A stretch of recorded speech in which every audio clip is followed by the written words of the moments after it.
మరి టీడీపీ అటు జనసేన ఎటువంటి ఎత్తుగడలు వేసే అవకాశాలు ఉన్నాయి? లేదు మేము కూటమికైనా కలిసి వెళ్తున్నాం కాబట్టి మాకు అలాంటివి ఏమీ లేవు, మేమందరం ఒకటే ప్లాన్తో ఉంటామని అంటారా మీరు కూడా బీజేపీ లాగా? సో చాలా క్లియర్ గా ఇందాక చెప్పాను. ఏంటంటే కూటమి మధ్య ఎవరు కూడా కుంపట్లో పెట్టాలని చూడొద్దు. ఇది ఆల్రెడీ ఫిక్స్డ్. ఇంకొక 15 సంవత్సరాలు ఈ ఎన్డీఏ కూటమి ఆంధ్రప్రదేశ్ రాష్ట్రంలో కలిసికట్టుగా ముందుకెళ్ళబోతా ఉన్నాము. ఇంకా 15 సంవత్సరాలలో ఈ ఆంధ్రప్రదేశ్ రాష్ట్రాన్ని దేశానికి రోల్ మోడల్ గా తీర్చిదిద్దే బాధ్యత ఈ రోజు ఎన్డీఏ కూటమి నేతలు ఎవరైతే ఉన్నారో అందరూ కూడా తీసుకున్నటువంటి పరిస్థితి. దానికి కట్టుబడి ఇప్పటికి కూడా ముందుకెళ్తున్నాం. నిన్నగాక మొన్న కేరళలో జరిగినటువంటి ఒక మీటింగ్ లో రోజు లోకేష్ గారు కూడా చాలా క్లియర్ గా చెప్పేశారు, మా మద్దతు 2029 కూడా బీజేపీ తోటే మేము ముందుకెళ్తున్నాం, ఎన్డీఏ కూటమిలోనే కంటిన్యూ అవుతున్నాం అని. మరి ఇంటర్నల్ గా వాళ్ళు తీసుకుంటున్న సపోర్ట్ ఏమనాలి? ఇప్పుడు ఏంటంటే ఇంటర్నల్ గా వాళ్ళు తీసుకుంటున్న సపోర్ట్ ఏమనాలి మీ ప్రతిపక్షాన్ని? ఇప్పుడు ఇప్పుడు కిరణ్ గారు చాలా క్లియర్ గా చెప్పారు. ఏం చెప్పారు? శతకోటి లింగాల్లో అది ఒక బోర్డు లింగం అంతే. వాళ్ళు చేస్తారని కాదు, మేము ఒక ఆనవాయితీని ఫాలో అవ్వాల్సి వచ్చింది. మేము ఏదైతే అన్ని పార్టీలను, అంటే మన అసెంబ్లీలో మన పార్లమెంట్ కి సంబంధించి అటు లోక్సభలో కానివ్వండి రాజ్యసభలో కానివ్వండి ఎవరెవరైతే ఎంపీలు ఉన్నారో ఏ పార్టీలకు సంబంధించినటువంటి వారు ప్రాతినిధ్యం వహిస్తున్నారో అటువంటి రాజకీయ పార్టీలన్నిటికీ కూడా కాల్ చేసేసి సపోర్ట్ చేయమన్నటువంటి పరిస్థితి. అంటే ఒక భారతదేశానికి 2వ పౌరుడిని ఎన్నుకోబోతా ఉన్నాం, అతనికి పోటీ అనేది లేకుండా మనము ఏకగ్రీవంగా ఎన్నుకున్నట్లయితే అదొక హుందాతనంగా ఒక మంచి వాతావరణాన్ని ప్రొజెక్ట్ చేస్తుందన్న ఉద్దేశం అయి ఉండొచ్చు. అన్ని పార్టీలను అడిగిన సందర్భంలో ఈ దుర్మార్గుడు అటు కాకుండా ఇటు కాకుండా నేనున్నానని చెప్పేసి మద్దతు ఇచ్చినటువంటి పరిస్థితి. ఎందుకంటే ఆయనకుండే ఇబ్బందులు ఆయనకు ఉండొచ్చు, మరి ఆయన స్ట్రాటజీ ఆయనకు ఉండొచ్చు, అది వాళ్ళ వ్యక్తిగతం. ఆయన సపోర్ట్ చేస్తాడా చేయడా అనేది. ఈరోజు మన ఇంట్లో ఒక శుభకార్యం జరుగుతుందండి, వాటి పగాడైనా మిత్రుడైనా పోయి పిలుస్తాం, వచ్చేవాడు వస్తాడు, రానోడు రాడు, అంతే కదా. ఇప్పుడు కాంగ్రెస్ పార్టీ బీజేపీ పార్టీలు బద్ద శత్రువులు. అటువంటి కాంగ్రెస్ పార్టీని మల్లికార్జున ఖార్గే గారిని కూడా రిక్వెస్ట్ చేసినటువంటి పరిస్థితి. కాబట్టి ఇది పెద్ద ఇష్యూగా, పెద్ద నేషనల్ ఇష్యూగా మనం చూడాల్సిన అవసరం లేదు. ఇది ఆనవాయితీలో భాగంగా వాళ్ళకి చెప్పడం జరిగింది. ఆయన రాజకీయ ఎత్తుగడలో భాగంగా ఆంధ్రప్రదేశ్ రాష్ట్రంలో మళ్ళీ ఏదో జరిగిపోతా ఉంది, జగన్మోహన్ రెడ్డి బీజేపీతో ఉన్నాడని ప్రజల్ని ఒక మభ్య పెట్టాలనే ఒక డైవర్షన్ కోసమే ఆయన సపోర్ట్ చేసి ఉండొచ్చు. అయితే ఇక్కడ మనం చూసుకోవాల్సింది ఏంటంటే పొలిటికల్ పార్టీస్ ఈ రోజు ఆంధ్రప్రదేశ్ రాష్ట్రంలో మేజర్ గా మనం చెప్పుకున్నట్లయితే జనసేన, టీడీపీ, బీజేపీ, మన కాంగ్రెస్, ఇంకా ఏవైతే ఇతర చిన్న చిన్న పార్టీలు కూడా ఉన్నటువంటి పరిస్థితి. మేజర్ గా మనం చూసినట్లయితే ఎన్డీఏ కూటమి 3 పార్టీలు, జనసేన, మన వైసీపీ పార్టీలు. ఓకే, అయితే ఇక్కడ మనం చూసినట్లయితే మొన్న ఏవైతే 164 సీట్లు ఎన్డీఏ కూటమికి వచ్చాయో, తెలుగుదేశం పార్టీకి 135, బీజేపీకి 8, అదేవిధంగా జనసేన వాళ్ళకి 21 సీట్లు వచ్చినటువంటి పరిస్థితి.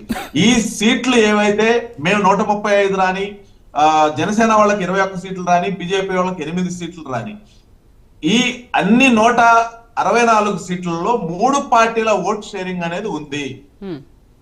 మేమందరం మూకుమ్మడిగా కలిసికట్టుగా ముందుకెళ్ళాం కాబట్టే మేము 164 సీట్లతో 56% స్ట్రైక్ రేట్ తో మేము ఈరోజు అధికారంలో ఉన్నటువంటి పరిస్థితి అయితే అందరూ కూడా గమనించుకోవాలి. అయితే ఇక్కడ పార్టీని సంస్థాగతంగా బలోపేతం చేసుకునే పని ఇప్పటికే మా తెలుగుదేశం పార్టీ తరఫున మేము సుపరిపాలనలో తొలి అడుగు అనే ఒక కార్యక్రమంతో 1 రోజుల పాటు మా ఎమ్మెల్యేలందరూ కూడా డోర్ టు డోర్ వెళ్ళినటువంటి పరిస్థితి.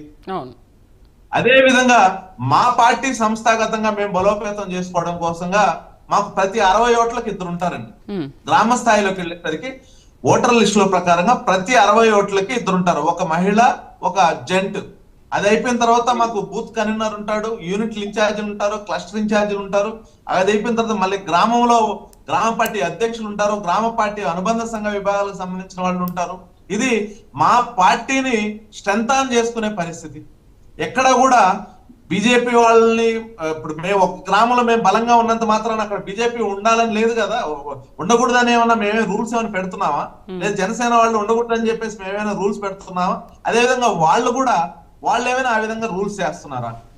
ఇటువంటి ఏమీ లేవు. ప్రతి గ్రామంలో కూడా రూట్ లెవెల్కి వెళ్ళేసరికి ఒక నాయకుడు ఉండని, ఇద్దరు నాయకులు ఉండని, 3 రాజకీయ పార్టీల వాళ్ళు కూటమికి ఏవైతే నిబంధనలు ఉన్నాయో, నియమాలు ఉన్నాయో వాటికి కట్టుబడి ముందుకెళ్తున్నటువంటి పరిస్థితిలో ఒకరినొకరిని గౌరవించుకుంటూ ఒకరి మీద ఒకరు నమ్మకంతో ఈ రోజు ఎన్డీఏ కూటమి మేము ముందుకు తీసుకెళ్తున్నటువంటి పరిస్థితి. అయితే ఇందాక పెద్దలు మన మస్తాన్ రావు గారు ఒక మాట మాట్లాడారు. ఏం మాట్లాడారంటే, ఈ రోజు కూడా మనం సెంట్రల్ గవర్నమెంట్ ముందు మెడలో ఉంచాల్సిన పరిస్థితి వస్తుంది, ఏమీ రాష్ట్రానికి తీసుకురాలేకపోతున్నారని చెప్పేసి ఒక మాట మాట్లాడారు. ఇప్పుడు రవికిరణ్ గారు చెప్పారు, చాలా స్కీమ్స్ చెప్పారు.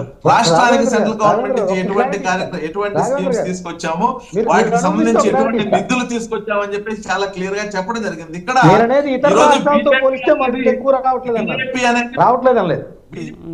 ఒక నేషనల్ పార్టీగా మనం ఇక్కడ చూడాల్సిన అవసరం లేదు. ఈ రోజు బీజేపీ అనేది ఆంధ్రప్రదేశ్ రాష్ట్రంలో అధికారంలో ఉన్నటువంటి పార్టీ, తెలుగుదేశం పార్టీ అధికారంలో ఉన్నటువంటి పార్టీ, జనసేన అనేది అధికారంలో ఉన్నటువంటి పార్టీ. ఇక్కడ ఏ ఒక్క చిన్న అభివృద్ధి కార్యక్రమం జరిగినా, ఏ ఒక చిన్న వెల్ఫేర్ స్కీమ్ జరిగినా 3 పార్టీలు ముచ్చటగా డిస్కస్ చేసుకొని మేము ఈ రోజు ఆంధ్రప్రదేశ్ రాష్ట్రంలో ఇంప్లిమెంట్ చేస్తున్నటువంటి పరిస్థితి.